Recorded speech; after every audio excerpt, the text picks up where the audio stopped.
নমস্কার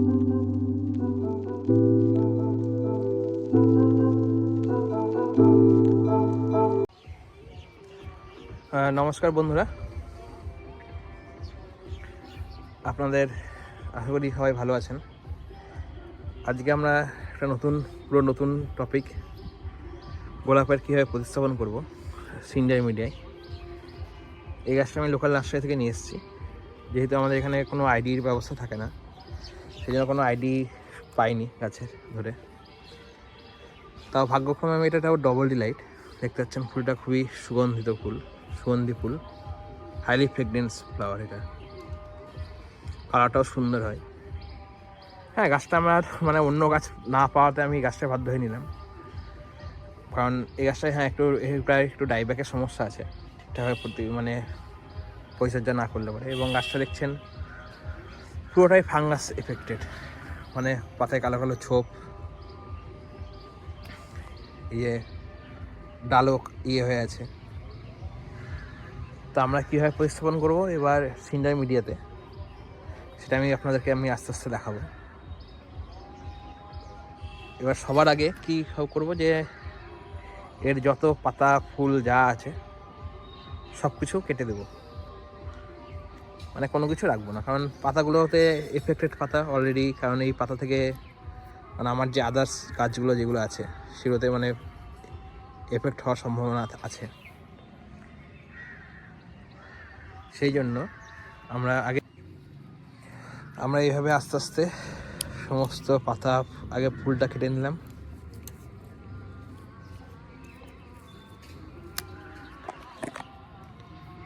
আমি একা ভিডিও করছি, সেহেতু একটু সমস্যা হয়।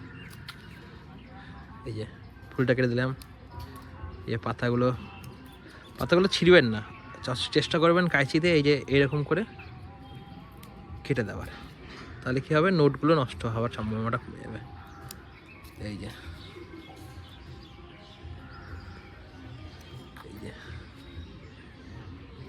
যে হ্যাঁ, শীতকালে মাটিতে বসালে পরে আপনাদের সম্ভাবনা, কিন্তু অনেকে বলবে যে না, পাতা না কাটলেও চলে শীতকালে, কিন্তু আমি চেষ্টা করছি, কারণ এটার মধ্যে অনেক ফাঙ্গাস আছে এখন। কারণ এর মধ্যে আমি চাই না যে আমার পুরনো গাছগুলোর মধ্যেও এই রোগটা লেগে যাক। সেই জন্য আমি আস্তে আস্তে সমস্ত পাতাগুলোকে আমি রিমুভ করছি। পাতা কাটবেন না, পাতা ছিঁড়লে পরে কী হবে, বাট পয়েন্টগুলো নষ্ট হয়ে যাবে গাছের। এই যে কালো ডাল যেটা আছে, এটা না কাটলেও হতো, তাও কেটে দিলাম।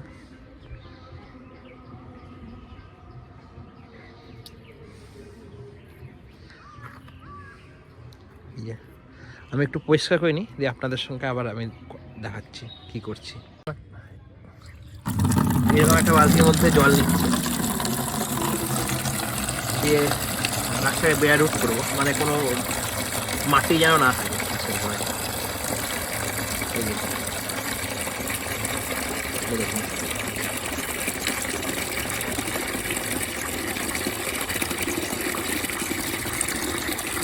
জলটা ভরতে আমরা ততক্ষণে গাছটাকে প্যাকেট থেকে আস্তে আস্তে বার করবো কেটে।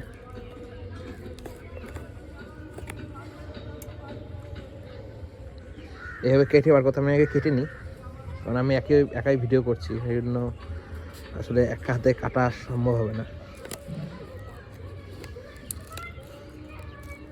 কেটে নিয়ে দেখা যায়। এইভাবে পুরো গাছটাকে আমি বার করে নিয়েছি প্যাকেট থেকে। তলে যে শিকড়টা আছে সেটা চেষ্টা করবেন যতটা না ছিঁড়ে যায়, যাতে, কারণ ছিঁড়ে গেলে পরে একটা কিছু হবে না, যতটা পারবেন যাতে মাটি থেকে ছিঁড়ে না যায়। কারণ আমি এটা সিনজার মিডিয়ার জন্যই বলছি, কারণ আমি মাটি প্রতিস্থাপনের ব্যাপারে মাটি প্রতিস্থাপন করতে গেলে এই উপরে মাটিটা একটু হালকা করে নিয়ে আপনাদের যে মিশ্রিত মাটি আছে বানাবেন, সেই মাটিতে আপনারা বসাবেন। কারণ মাটি আমার যেহেতু নাই, সেহেতু আমি মাটির মিডিয়ার ব্যাপারে খেয়ে বসাবেন বা কোনো কিছু আমি বলছি না। কারণ আমি চাই না আপনাদেরকে ওইভাবে বলতে, কারণ আমি যেটা করে দেখাবো সেটাই আমি আপনাদেরকে বলবো, বা যেটা আমার কাছে আছে অ্যাভেলেবেল। এবার কী করবো, এই গাছটাকে নিয়ে আমি আস্তে করে নিয়ে গিয়ে ওই যে জলের বালতির মধ্যে বসিয়ে দেবো, যাতে মাটিটা ধুয়ে যায়। এই গাছটাকে এরকমভাবে বসিয়ে নিয়েছি, দেখুন।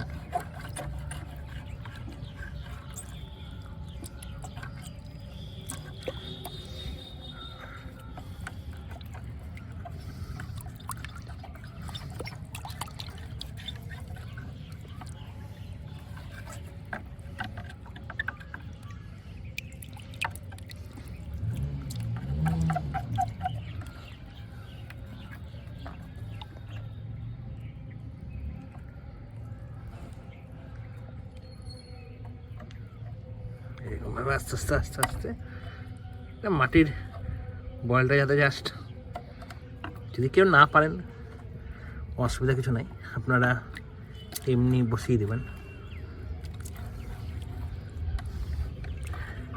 যাতে যেমন আমি আগের ভিডিওতে যেমন দেখেছিলাম যে জবা গাছের যেমন মাটি ঘটি চাইছিলাম, সেই একইভাবে এই যে দেখুন, যতটা পারবেন রুট যাতে ডিস্টার্ব না হয়।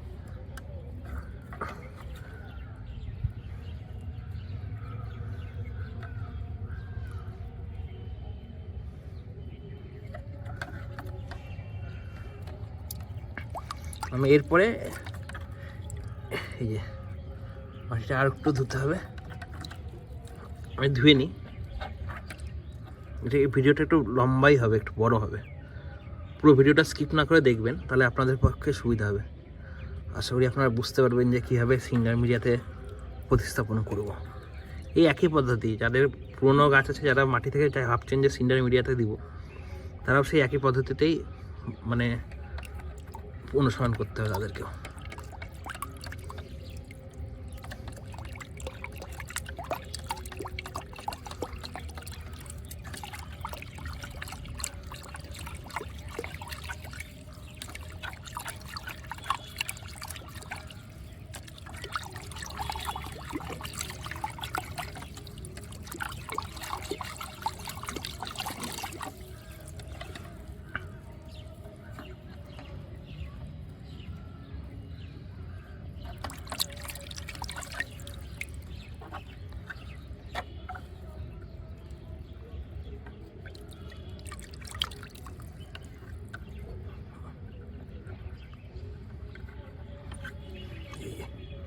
এই ধোয়া হয়ে গেল। এবার আমরা কি করব, এটাকে একটু নর্মাল ফাঙ্গিসাইডের জলে কিছুক্ষণ ডিপ করে রাখবো গাছটাকে। এই যে আমাদের কাছে আমি সাপ নিয়ে এসেছি, বা আপনাদের কাছে রেডোমিল গোল্ড, যে কোনো একটা ফাঙ্গিসাইডে নেবেন, নিয়ে এই যে ফাঙ্গিসাইডটাকে আগে জল নিয়ে নিই। এই যে ফাঙ্গিসাইডটা আমি মিশিয়ে নিলাম জলের মধ্যে, আমি মাপিনি, আসলে চেষ্টা করবেন 1 লিটার জলে 1 গ্রাম, কারণ গোড়ার যে ফাঙ্গাসগুলো আছে সেটাকে আমাদেরকে আগে রিমুভ করে নিতে হবে। নার্সারিতে কীভাবে গাছ থাকছে না থাকছে সেটা তো আমরা বুঝতে পারছি না।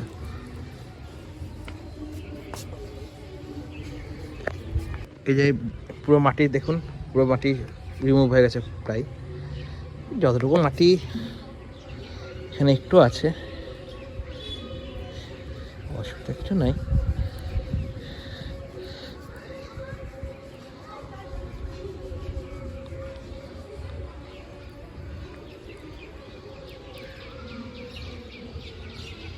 শীতকাল কিছু হবে না, গাছের ঠিক বসে যাবে। গরমকাল হলে আস্তে আস্তে যতটা পারবেন, গরমকালে যতটুক্ষণ খুশি রেখে দিন, কারণ শীতকালে চেষ্টা করবেন যাতে মানে নর্মাল ওয়াটারে রেখে যাতে আধ ঘন্টা থেকে 1 ঘন্টা মতন, যতক্ষণ না মাটির পর্যন্ত মাটিটা মানে ছাড়ছে। এটা ভিজা মাটি ছিল আমার, এবং মাটিটা ইজিলি ছেড়ে গেল বলে আমি এত তাড়াতাড়ি আমি করলাম। এবং মানে সচরাচর আমাদের গরমকালে 1 ঘন্টা মতন নর্মাল জলে রেখে শিকড়টাকে আগে বেয়ার রুট করে নিয়ে এরকম ফাঙ্গিসাইডের জলে আরও কম করে আধ ঘন্টা থেকে 45 মিনিট ডিপ করে রাখা উচিত। যেহেতু এটা শীতকাল এবং সেই জন্য আমাদের দরকার নাই, আমার মাটিটা ছেড়ে গেল, এবং এটা আমি এই গাছটাকে এটার মধ্যে আমি ফাঙ্গাসাইডটা জলে আমি মিনিট 15 মানে ডিপ করে রাখবো। তারপর আমি সিনিয়র মিডিয়ায় প্রতিস্থাপন করবো। যতক্ষণ পর্যন্ত হচ্ছে ততক্ষণ পর্যন্ত আমরা দেখিনি কত ইঞ্চি টবে বসাচ্ছি। আমরা এই গাছটাকে রিপোর্ট করছি, মানে একটু ভিডিওটা কেটে কেটে করতে হচ্ছে আমাকে, যেহেতু আমি একা সব কিছু করছি, এই জন্য আপনাদের একটু বুঝতে বা অসুবিধা হতে পারে, সেটার জন্য আমি ক্ষমা প্রার্থী। এই আমি একটা দেখুন 6 ইঞ্চি একটা ছোটো টব, কারণ গাছটা আমার ছোটো, 6 ইঞ্চির একটা ছোটো টবের মধ্যে আমি প্রতিস্থাপন করবো। প্লেন সিন্ডার, কোনো ভার্মি কম্পোস্ট কোনো রকমভাবে কোনো অন্য কিচ্ছু দিব না, কারণ এটার মধ্যে অলরেডি যেহেতু ফাঙ্গিসাইড মিশিয়েছি সেহেতু মাইক্রোরাইজা এখন ইউজ করতে পারবো না। মাইক্রোরাইজা এখন দেওয়ার দরকার নেই। এরপরে কী হচ্ছে আমি প্রতি আপডেট নিয়ে আসবো, যেমন আমি হবে, সেটা শর্ট হোক বা লং ভিডিও। চ্যানেলটা সাবস্ক্রাইব করে রাখবেন, তাহলে আপনারা সমস্ত কিছু জানতে পারবেন। এই যে জল যাতে ভালোভাবে পাস হয়ে যায় সেই জন্য আমি এই নিচে এই যে এখানে মানে ট্রেনের ঝোলটা আছে, ট্রেনের ঝোলটার মধ্যে আমি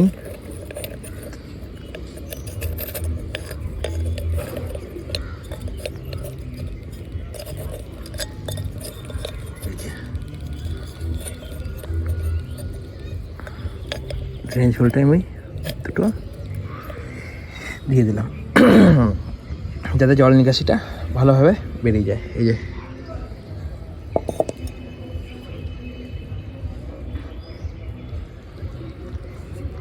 গাছটাকে একবার উপর পোর্শনটাও সম্ভব হচ্ছে না,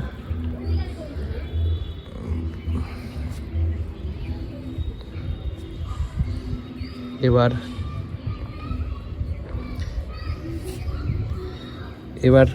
হচ্ছে আপনার এটা হয়ে গেল। এবার আমরা সিন্ডার দেব। এই আমার কাছে এখানে সিন্ডার রাখা আছে, ফ্রেশ সিন্ডার।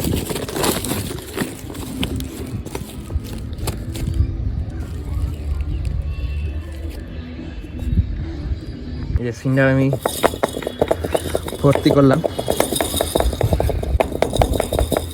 প্লেন সিন্ডার, কোনো কিচ্ছু নেই, কোনো ভার্মি কম্পোস্ট বা কোনো পাতা পচা সার কিচ্ছু নেই। কারণ এখন জল হোল্ড করার কোনো দরকার নেই, মাসে ঠিক শীতকাল বলে গরমকালে যারা বসাবেন তারা ভার্মি কম্পোস্ট অল্প করে দেবেন, যাতে জলটা ময়েস্ট হোল্ড করতে পারে।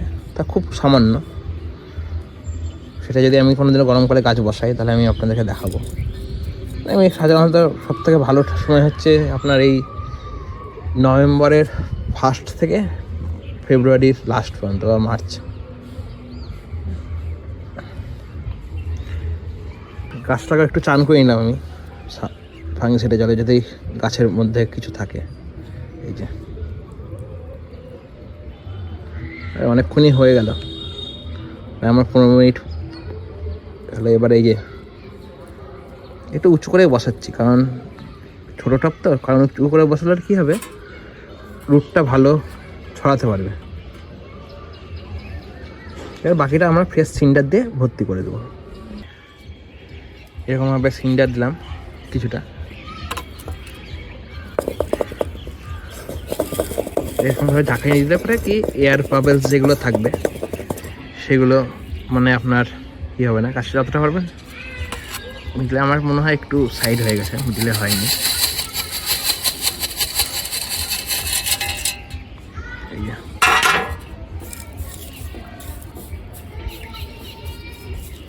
এই যে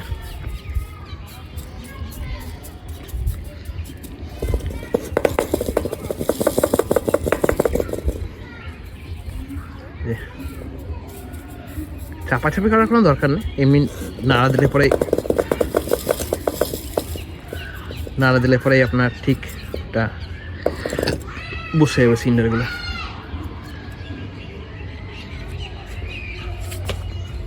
এখানটা একটু সরি, মানে আমি কাজটা আনতে গেছিলাম, এখানটায় আর কিছু কাটার দরকার নেই, সব কিছু পরিষ্কার হয়ে গেছে।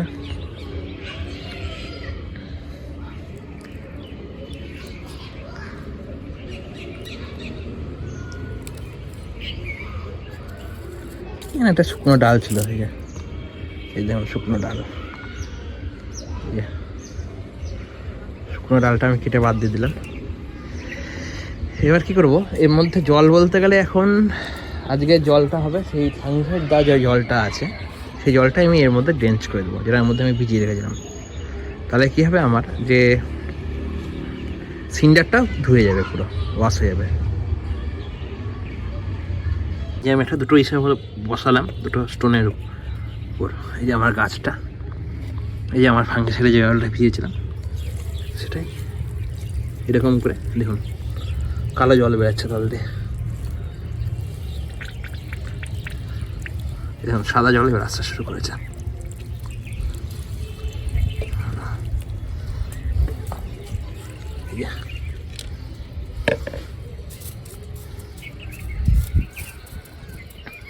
ব্যাস, আজকের মতন এর ওয়াটারিং কমপ্লিট। এটা যেহেতু সকাল থেকে কি হবে, এটা যেহেতু এর পাতা নাই, দিনে কম করে 3 থেকে 4 বার জল স্প্রে হবে। জল এখন খুবই সামান্য, মানে ওই 100 ml 50 ml মতন গোড়ায় জল পড়বে, যাতে ময়েস্ট থাকে। আর ডালগুলোকে আমরা ভিজাবো। আস্তে আস্তে যত পাতা ছাড়বে, মানে যে নোটগুলো যেগুলো আছে, এই যে নোটগুলো যেগুলো আছে, এই নোট থেকে যখন নতুন পাতা আসা শুরু করবে, যদি সব কিছু ঠিকঠাক থাকে, তাহলে 7 থেকে 10 দিনের মধ্যেই আমাদের নোট চলে আসবে। তখন আমরা আস্তে আস্তে জল, তার পরবর্তী পর্যায়ে কী খাবার দেবো না দেবো সেটা আমরা পরের ভিডিওতে আলোচনা করব। আপনার আজকের জন্য এইটুকুই ছিল।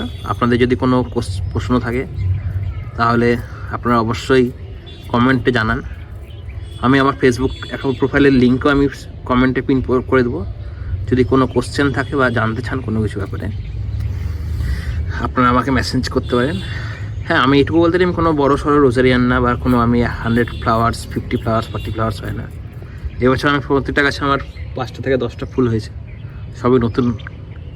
সহজে যাতে আপনারা বাড়ি ঘরোয়া ছাদ বাগানের জন্য যেটুকু গোলাপ করতে পারেন না, সেটাই আমার চেষ্টা করব আমি আপনাদেরকে সাহায্য করতে। আপনাদের ভিডিওটা কেমন লাগলো সেটা আপনারা অবশ্যই কমেন্ট করে জানাবেন। দেখা হচ্ছে নতুন একটা ভিডিওতে এই গোলাপের উপরই। আমি এবার গোলাপের একটা সিরিজ মানে আস্তে আস্তে আনছি, যে পুরো সারা বছরে কী পরিচর্যা, নতুন গাছ যারা প্রতিস্থাপন করে। কারণ ইউটিউবে আমি দেখেছি যেটা নতুন গাছের উপর কোনো প্রতিস্থাপনের উপর বা পরিচর্যার উপর তেমন কোনো ভিডিও নাই। যা আছে সবই বড় গাছ, যেগুলো বিশাল বড়, অনেক এজেড গাছ। তার সঙ্গে নতুন গাছের পরিচর্যার একটু পার্থক্য হয়। সেটার জন্যই আমি এই ভিডিওটা সিরিজটা আমি আনছি। আস্তে আস্তে আমি যেমন হবে তেমন আমি আস্তে আস্তে ভিডিও আকারে আপনাদের সামনে আনবো। ধন্যবাদ। অবশ্যই একবার আপনারা পাশে থাকবেন, যাতে আমি আরও নতুন ভিডিও, এবং পাশে থাকলে পরে আমিও উৎসাহ হবে যাতে নতুন ভিডিও, নতুন কন্টেন্ট আপনাদের সামনে আমি আনতে পারি। ধন্যবাদ।